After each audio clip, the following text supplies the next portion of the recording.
All right, Ross Stripling's with us. And Ross, we didn't actually plan to do this after 6 perfect innings. We were going to do this anyway, Perfect. But you got to be feeling pretty good today just after the outing. Yeah, I feel good for sure. Biggest thing is physically feel great coming off an injury. Felt really good 6 days ago in Syracuse. So was optimistic going into yesterday that I'd feel good, and I did. And then, had my stuff working and was able to, pitch well and keep us. It was a 0-0 game, which is, the crazy part of all that is, such a close game. It was flying by. But yeah, feel good now, one day removed from it, and, be ready for the next one. Not the first time in your career. We've talked about that before in your opener, in your debut. You had that as well. I mean, were you thinking about that outing during it? A little bit. That outing's such a blur. It was my debut. Debuts are such a combination of like nerves and anxiety that I don't even hardly remember much of that outing because it was just so hectic. I actually threw a no-hitter in college, which was a very similar game. We won it 1-0. It was my last home start as a senior, so it was basically my last start of my college career before a postseason start. And that one kind of came to mind a little bit more. I think what's funny is how we're talking that I was so close to doing it. I still had to get 9 outs, right? Like it wasn't necessarily that close, but it's still 18 up, 18 down, which is really cool. Something I don't think I've ever done in my big league career, obviously. So, that's cool for sure. But really, once I was done with the 6th is when it really started creeping in my mind, like, oh my God, what if I really get this? Or like, what pitch count do I really have to work with? I want to do it so bad, kind of things that start to, creep in your mind. But, still at the end of the day, I had 9 more outs to go, which is an eternity in big league baseball. So didn't quite get there. But you still got a lot closer than most people ever do in their lives. I mean, Major League pitching, you closer than we're going to get. That's for sure. Yeah, exactly. So I guess I'm wondering in those moments, does the ball feel different leaving your hand? Does it feel noticeably better or freer or is it just kind of the same? It really feels the same. I mean, you kind of have an idea of when your stuff is a little bit better than other days, right? But I was saying in my post-game presser last night that I didn't really feel that good about my stuff coming out of the bullpen. I was cutting a lot of changeups. It just didn't feel good coming out of my hand. So between my walk from the bullpen to the dugout, we're about to start my first inning, I remember thinking hey, I need to throw probably 2 changeups in my 8 pitches because I really don't have a feel for this thing. And then over the course of the outing, it just kind of got better and better. So you kind of ebb and flow as a normal start, and then you start to realize this one's going well, and you get more confidence for sure as you get going. But as far as starting that outing, it didn't feel any better or different than any others. That's funny because the changeup was so effective for you throughout that outing. Yeah. And then as it goes, they start showing shots in the dugout and no one's talking to you. Yeah, I saw that. Yeah. When you're in that moment, what's it kind of feel like sitting in that when everyone's avoiding you, no one wants to even come near you? Is that uncomfortable? I feel like the starter kind of always is getting avoided in general. So we're always kind of in our own world. What's nice is I had Jano sitting right next to me. And with Jano, I always kind of like to go through, like Cedric Mullins' first pitch. What do you want to do? Okay, if we, 0-1, 1-0, do you want to do the same thing? Oh, no, let's go up and in. If it's 0-1, if it's 1-0, let's throw a changeup or whatever. And then you go through the second guy. So it was kind of business as usual with Jano, having him right there next to me where I could kind of stay in tune with him and not think about it too much or not realize what other guys are doing around me. So I saw, I think it was Pitching Ninja that tweeted it where I have my hands behind my back and I'm in La La Land a little bit. I'm always kind of like that. So I don't know if that was really any different. It just, I think with the situation of the game plus me looking like I'm all by myself, I think it just kind of played into that narrative a little bit. But really it was business as usual with Danny Jansen as far as what we were doing leading up to the inning coming up. And then the other behind the scenes moment I want to hear about is with Schneider when he comes out to the mound and you almost looked surprised that he was asking if you wanted to stay in that game. Yeah, I was surprised. So I see Yimmy's hot. He's throwing off the mound. I can see him at full go. So to me, that means he's hot. I look at Schneids. He's on the first step. He's kind of delaying, so it makes it look like they're trying to give Yimmy another pitch or two, right? Yeah. And now he's coming. And so now I have Chappie, Bo, and Espinal right there next to me. And they're all saying good job, Strip. That was great. Man, that was awesome. What if we would have finished that? They think I'm done, right? So I'm oh, I'm done. I've never been a Blue Jay and with the manager walking to me and not handed the ball off, right? Why would this be any different? And Schneids comes up, he looks me in the eye, he's like, Strip, how you feel? You want this guy? And I was just it just caught me totally by surprise. So I put my hand over my glove, right, and just say, honestly, Schneids, I've shut it down, which is exactly what I said to him, which as a competitor, I'm not proud to say that I've done it, but that's the truth. And as a guy that has shut it down and tried to revamp it back up to get guys out and failed, it was the right call in real time in a 0-0 game with Yimmy up against their best hitter. I'm confident about that. But in a perfect world, I wish I would have stayed in the moment and been like, yeah, I'm ready to finish my outing off here. It's just not the way that one went. But that's probably the right thing in that moment, though, instead of trying to like reboot. So is that a difference even compared to, I don't know, earlier in your career maybe, where you kind of know yourself and you're able to say like, look, to your manager, I would love to be out there, but like mentally I did just kind of check out. Yeah, it's exactly what it is. I think as a younger player, I probably wouldn't have had the wherewithal to admit that. I would have been like, yeah, I'm fine, give me a chance or whatever, knowing internally that it's probably the wrong call, but not wanting to externally say that to my manager or look weak or like I'm not ready to compete or whatever, versus now 7 years later in my big league career, understanding the situation in the moment and knowing where we are as a team, needing this win, and knowing we got Yimmy, who's just nasty against righties, against a guy, their best hitter I've already faced twice, basically showed him everything I got. It was a situation and that was the right call, right? So I think, the wherewithal now that I have a couple hundred innings into my big league career that helped make that decision. You kind of said it there, the team needing this win. I mean, how much is that in your mind? I'm sure you try to put all that out and it's just another start, but how much do you think about that? Yeah, you do, man. I was thinking about that even before my start yesterday of kind of waking up and feeling the weight of the world on my shoulders a little bit of like, man, this start needs to be good. The team needs it. I need it coming off the IL. And I started to think like, man, I bet Vladdy feels this every time he's in the box, or Romano when he's saving games just feels the weight. I think you can see that from our team a little bit, that trying to play like hero baseball a little bit rather than relying on the 25 other guys to pick each other up. I feel like we're all trying to hit the 5-run homer or get the perfect strikeout or whatever. And I feel like we were pressing. We were also playing some hot teams at a time. The Orioles feeling good. Cleveland came in on a winning streak. Sometimes it's just who you're playing and when you're playing them. But I feel like you could just see us pressing, and I felt that. And, that's why I'm glad that outing went well, obviously, but felt nerves and anxiety and pressure going into that start where I really knew it had to go well. And I'm glad it did. I'm glad we got a win. But I think that kind of opened my eyes of, how the rest of these guys are feeling. So I think trying to make it a priority to go around and tell them, like, hey, everyone's got each other's back here. It's not on you to get it done. We got a whole team, a really talented deep roster here that can compete with anybody. So just remember that, it doesn't take one hero every night. And I guess like even bigger picture, when you think about this year that you guys have had, there's been a lot that you've already gone through, and we're only 3/4 of the way through the season. It's actually kind of wild. Like, you've been an incredibly hot team at times. You've had great performances. Then there were some struggles. Your manager's been fired. Then you have some more struggles. Now you're playing a bit better. Like, what has this season been like for you? It's been a roller coaster, man.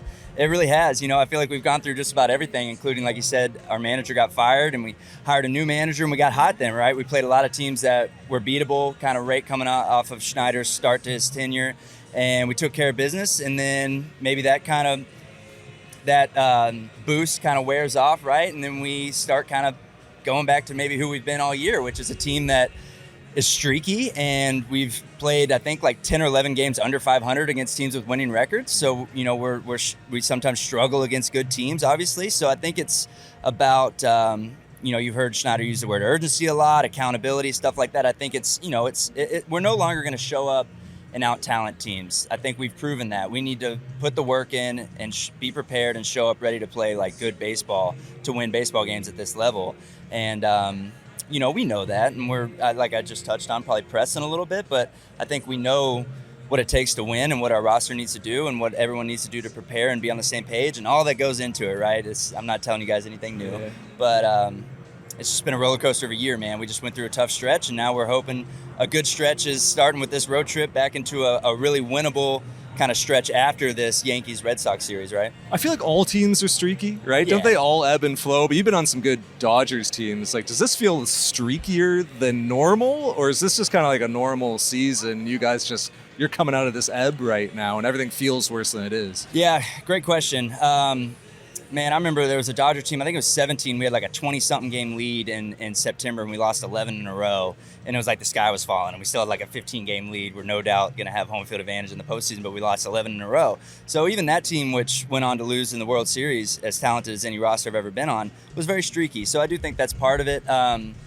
This is Major League Baseball. These are big leaguers. Even think about the Royals team that left 10 unvaccinated guys behind and came and beat us in Game 1 in the Rogers Center. I mean, it's baseball. There's no time clock. You got to go out and play 9 innings and get 27 outs, and anything can happen. So you got to ride the wave. What I always say is you can never be too high or too low. If you were to drop if I were to drop you in our locker room on any given day, you shouldn't be able to tell if we're on a 10-game win streak or a 10-game losing streak. You should Right. be even keeled. Now, that's hard to do, especially a young team. And I feel like we're good at that. But, as we come across to 45 games left, whatever it is, it's kind of time. It's not a marathon anymore. It's a sprint to the finish, and we need to finish strong. There's always, because there are so many ebbs and flows, there are points in the season where stuff that happened this season feels like an eternity ago. Yeah, it does, so, yeah. I'm wondering for you, when you look back to late May, Angel Stadium, and the Jays are trying to close it down, here comes Ross Stripling for the save. Yeah. I mean, does that feel recent, or does that feel like really far away? That feels like an eternity ago. That feels like last season. Yeah. It really does. What's funny is I have that baseball sitting in my locker. It's where my socks are. So every time I open up to put my socks on, that baseball's sitting right there. So it's like a constant reminder that I was in the bullpen not that long ago and got that crazy save.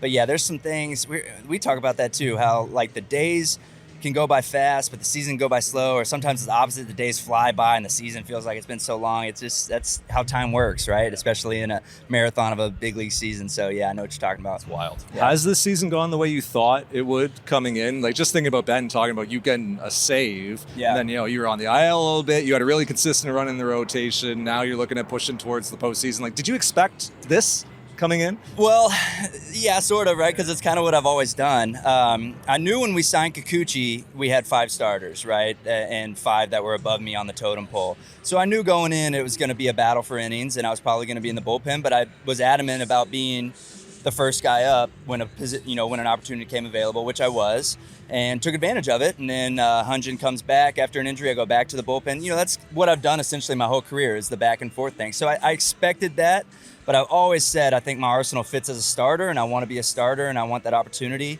So I was ready to take advantage of it when it came, and hopefully keep running with the one that I've gotten so far this year. But yeah, to answer your question, I think coming into it, I knew there's likely going to be some back and forth, but just how deep our roster was and how the season always kind of shakes out. There's hardly ever the first 5 guys that break camp or the last 5 guys that are starting in September. So opportunities are going to be there. Just got to be ready for them.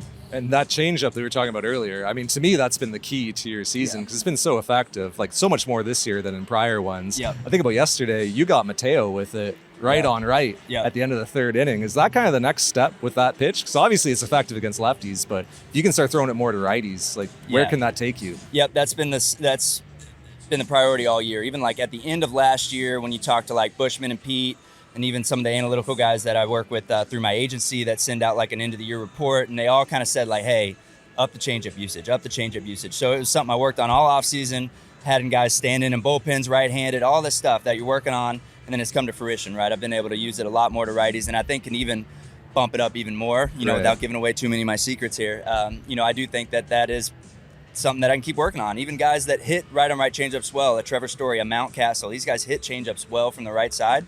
Still throwing it to them and trusting that I have the advantage because I'm the pitcher and I have every advantage, right? It's really hard to hit. It's the hardest thing to do in sports. So still throwing it to guys like that would be the next step as a wrinkle that I normally wouldn't mix to those guys. And that sounds like a little bit of a change compared to some of the conversations we've had before where, you're a pitcher who's comfortable pitching to hitters' weaknesses and not necessarily trying to overwhelm them with your strength. But maybe is the changeup becoming such a strength that you're like, all right, I'm going to use this even against guys who can hit it? Yeah, I think so. Spot on of what you said. I always say I have the answers to the test, right? Like I throw any pitch and can throw it in any situation. So if I scout the guy and I know that he really struggles against slider or fastballs up and in or whatever, technically I can go to those quadrants with that pitch typically.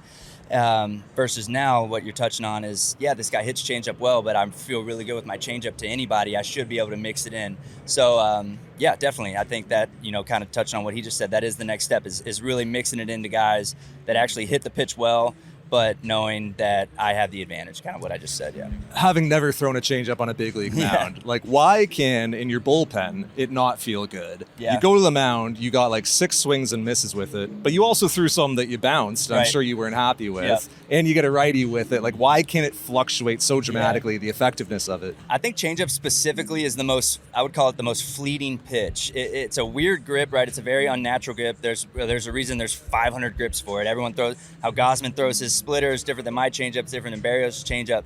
Everyone throws different stuff, and the way it comes off your fingers is just weird. Like mine's almost like a split mix, and it comes off my middle finger. And I tell you what, man, just like a little bit of dexterity one way or the other, and it can cut it. it can make it do different things. And the other part of it is out there when I'm competing against the Baltimore Orioles, I'm at like 110%. I am letting it eat. In a bullpen, you're at like 85%. And it's just a different effort level. Your arm's not moving as fast. Your body's not moving as fast. It's just a little bit different where even just the slightest change kind of changes where your hand is at the end of a delivery versus out there, I'm like max effort and you just, I don't know, it's just different. But specifically changeup, man, there's a reason why guys like to throw it at like 100 feet because that's where you really have to throw it hard to get it there, right? And you're really working on that arm speed that you use out on the mound. So it's just, man, it comes and goes. You might have it for an inning, lose it for 2 innings, get it for 2 innings. It's just that kind of pitch. Fleeting. I've always said it's fleeting.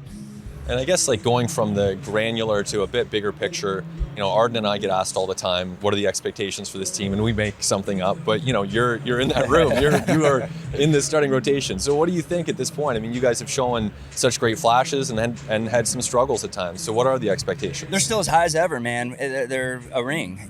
This team can win a ring. They're as talented as anybody across baseball. We really are. And we've understood that we have been streaky and that we can play better. But I also, kind of what I touched on earlier, I think for a lot of times the narrative, and even around what like you guys would say or even what we would say in the locker room is like at some point it's all going to click, right? At some point, like pitching, hitting, defense, it's all going to come together. Like we're too good for it not to just, it's going to come together at some point. Well, here we are in the middle of August and it really hasn't clicked on all three at once all year, right? It doesn't seem like it has. So I think we're over saying that. I think we're not saying that anymore. And now we're saying, all right, we're going to have to go do it ourselves. We're going to have to work on defense. We're going to have to, be really, really persistent with our work on whatever it is that we're doing and show up and be ready to beat them on the baseball field because we're prepared, not because we're more talented than they are, right? So I think, but to answer your question, the expectations are as high as they've been since spring training. We're not less confident now. I think we're more like just self-aware of what we are and what we need to do to go out and win baseball games. Looking forward to seeing how the story ends, man. Yeah. Thanks for taking the time. Yeah, of course. Good luck. Thanks. Yeah, Thanks, Ross. Yeah.